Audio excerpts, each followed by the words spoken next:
So here we are on the last week of our last unit, still talking about water. Our goals for this week are the same as last week. We're still doing lots of hands-on experiments with our water and ice, talking vocabulary like dissolve and evaporate, and having loads of fun. And these activities, of course, are going to help build those strong foundations of math, science, and language skills. We're going to use practical items that you'll likely find around your house, and if you can't find the same stuff that we are using, you will easily find a replacement within your own home. We'll be sure to list those supplies and the books for the week in the description below. And if you've just stumbled upon this video, we'll be sure to link our playlist that starts right from the beginning of week 1, unit 1. So let's do this.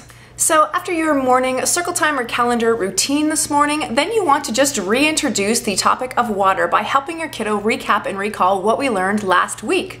Then you want to get into today's read aloud, which is titled Water Can Be. And of course, do a picture walk through the book first before you do the actual read aloud. And for our things to talk about is simply to do the picture walk through the book first. And also, once you are reading through it, really emphasize on the different things that water can be and is. Our learning activity for the day is sink or float. So this time for this activity, we want to collect things from nature. So grass, flowers, leaves, pine cones, whatever you can gather up from outside.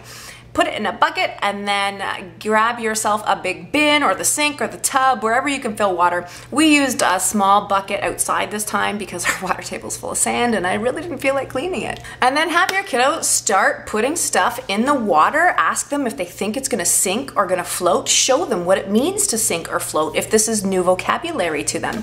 Also let them play, let them push stuff down, see if it pops back up to the top. We did that a lot because all of our things floated. Nothing sank. Oh no, we had a rock and it sank. Then when you're done, you can have your kiddo sort these items out into what floated and what didn't float or what sunk. And we didn't get to that part. We just played with it. And then our easy activity for the day is an ice sensory bin. So grab a big bowl or a big container, dump in some ice, add a little bit of water, watch the ice float, and let your kiddo grab whatever tools or utensils they want to play with this ice here. We did it a little bit different, which seems to be the case most of the time. We actually were allowed to use our rainbow ice cubes that we never got to last week. So I put these into a bowl and we took it to the tub and I taped up a big piece of paper and we were painting with these ice cubes. So it was a little bit of a different sensory play. Nola was really excited to be able to paint with her rainbow ice cubes. Seeing as we had done basically the ice sensory play last week during our activities, we thought we'd put a little bit of our own spin on it this week. And that's all for the day. Tuesday, after your morning routine, then the question that you want to ask for the day is, how do we use water each day? Then for our read aloud, it is simply a repeat of yesterday's. And for our things to talk about today, you want to revisit the letter I. So as always, have it written in upper and lower case on a whiteboard, chalkboard, paper, whatever you've got. Talk about the sound that it makes and go over some familiar words beginning with this letter. Then our learning activity for the day is roll and cross. So you want to write out the numbers 1 through 6 or 1 through 12, wherever your kiddo's at, and give them 1 or 2 dice and have them roll and then count the numbers that they get, and whatever number they get is the number they cross off. So if they're using 2 dice and they roll a 4 and a 3, then they would cross off the number 7. So we haven't had too much success with this game other than the very first time that we played it. So what I did today was I got out the dice and a dry erase marker and we played this right next to our number chart. And this time what we did is we rolled the dice and then we would circle the number that we rolled. We did this with the dice individually first, then we started counting the numbers together and circling the bigger number that the 2 dice had made. And then we took it a level up from there too, as Nola wanted to circle the bigger number. She wanted to get 100, which obviously we can't. So what we did then was we would roll the dice and whatever 2 numbers we got, we'd put them together and that is the number we'd cross off. So for example, we rolled a 2 and a 6. So once she had counted those dots, then I told her to find the number 26 on the chart and she said 26 and she counted along until she found it and then circled it. We played this for a few rounds each different way and then all of a sudden she didn't want to play anymore. Our easy activity today is an alphabet page with a letter I. So print out a large uppercase I or just draw it out. And then in the program it is suggested that you cut out a few accessories and have your kiddo decorate it like an ice cream. So you may put some scoops of ice cream and a cherry on top. But Nola still wanted to use her rainbow ice cubes. So we got the rainbow ice cubes out because we didn't make it through them melting when we had used them before, because you know, you get cold hands so fast. I wish I would have put popsicle sticks in that ice cube tray. Anyhow, we got to pull those out again and we painted the letter I with our rainbow ice cubes. Of course, make sure you hold on to this page and stick it in that alphabet book that we have been building since the start. It is Wednesday, so after you do your morning circle time or calendar routine, along with the poem and song for this unit, but again, by week 2, I must say they just kind of turn around and walk away from you every time we start singing the song or the poem, but I still try. Then you want to have a review question today, such as, how do we make ice? Then you want to get into today's read aloud, which is called Rain. So you want to help your kid make predictions as you go through this book, making those predictions before you read each page. And then when you're finished, talk about rain, talk about why it's important and how it helps us. Then you want to get into our easy activity for the day, which is squeezing sponges. So you want to grab a few different sized containers and a few different sized sponges. And then maybe a bowl, fill the bowl up with water, and then help your kid place the sponges in the water and squeeze them to fill them up with water, and then squeeze them again to fill up your other containers. Model this action for them first, show them how a cup or another bowl can catch the water, talk about how the sponge works, how it soaks the water up and how it squeezes the water out. For this one, we had a few different size containers and a bowl of water and a good old towel on the floor because you're gonna need it if you can't take this one outside. Nola was very particular about the sponge that she uses, as we have sponges in her play kitchen, so those are the ones that we used. This is an activity that we hadn't done in a while, so it was really good to revisit this, and I asked her questions such as how the sponge works and how the water changes the sponge, and she told me that it makes it darker and it makes it wet and it makes it slippery and it makes it heavier. So these were really great attributes that she was recognizing that changed in the sponge when it mixed with water. Then I asked her to soak up the water from the smaller containers to squeeze them back in the bowl, and she said, I have a better idea, and just dumped the containers back into the bowl. She had a lot of fun with this and did this quite a few times before she tired of it. Then for our easy activity, you want to get out those ice cubes and a hammer, because it is the ice hammer smash. So your kid's gonna do exactly that. You're gonna take some ice. I recommend using a quality like a Ziploc bag, and have your kid smash the ice cubes into ice chips. So we got to use our rainbow ice cubes again for this one because we still had those ones left over in the freezer. So I had given the kids their little toy hammers and we started hammering away. So at first they were having a hard time smashing the ice. So Nola was trying to think of ways that she could make the ice smash easier. So she was trying to warm it up with her hands. We were putting the bags on our heads to see if that would warm them up enough to smash them a little easier. And then she changed her grip on the hammer and started using it more as a potato masher, and it worked great. Really, really great critical thinking there. Plus the ice cubes, you know, they were starting to melt and warm up by this time anyhow. But still, lots of fun. They really liked it. And then of course they enjoyed eating the ice chips afterwards. And that's all for today.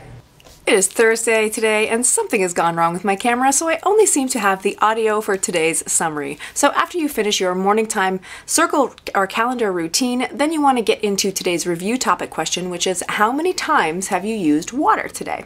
Then you're going to get into today's read aloud, which is titled Rain, and as always you are encouraged to do a picture walk through this book first before you go ahead and do the actual read aloud.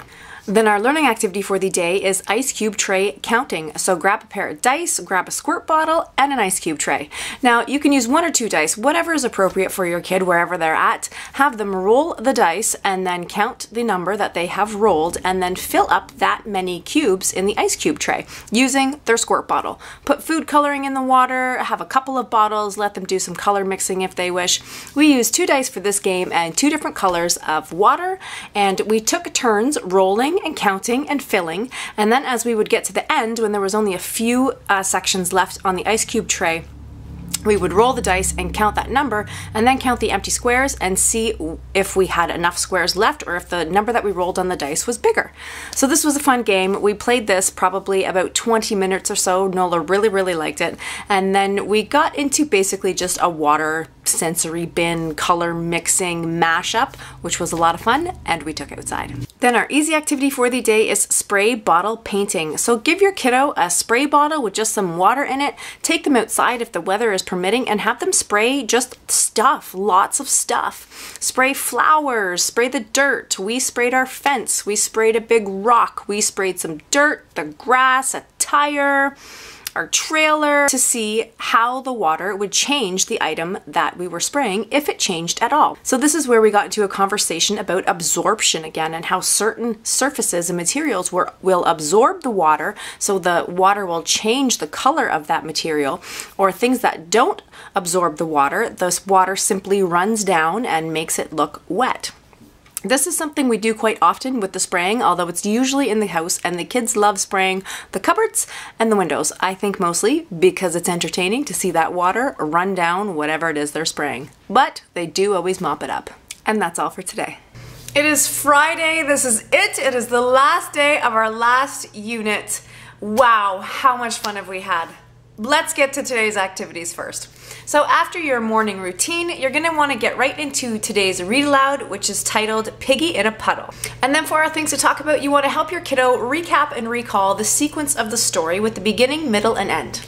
Our learning activity for the day is an alphabet review, so get out those sponge letters, or whatever letters you have really, put them in the sink, put them in a bin, put them in a bath, and give your kiddo some tools to remove this. This could be tongs, a slotted spoon. I'm all out of ideas after that. Let them pick some tools that they want to remove these letters, and also talk about why they float. So for this one, we took this one to the bath just because it was the end of the day. We've had such a hard time fitting in all of the activities this week. Really, we kind of had a lot of plans for this week, and I was really worried that we wouldn't get all of our activities done, and I just really wanted to finish. You know, we've spent a lot of time on this program, and I didn't want to just kind of throw away the last week. So bath time, we put the letters in, the kids had a blast. They really enjoyed bringing some kitchen utensils into the tub. It was just, I have a feeling this is gonna carry on for quite some time. And then for our easy activity is a sponge target. So for this one, it is suggested in the program that you get a large tablecloth, perhaps one from the dollar store. You could even use maybe like a cheap shower curtain.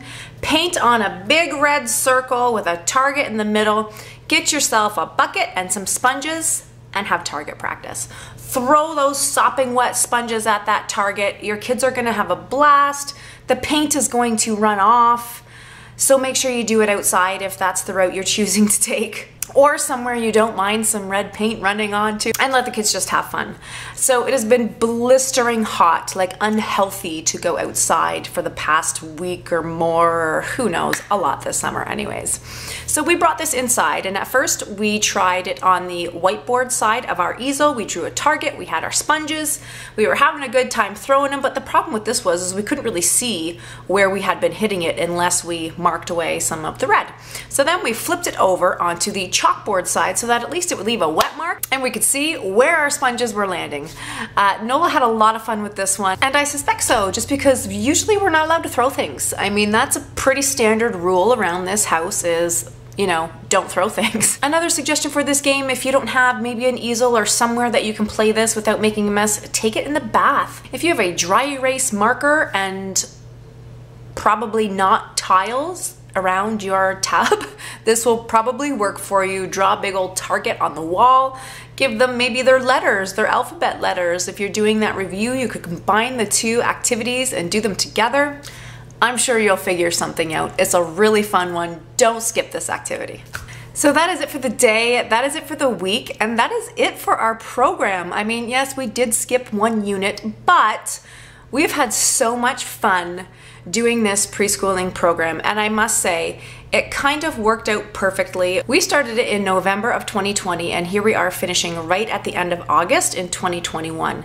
This really gave us something to do every day, especially with the state that the world has been in lately.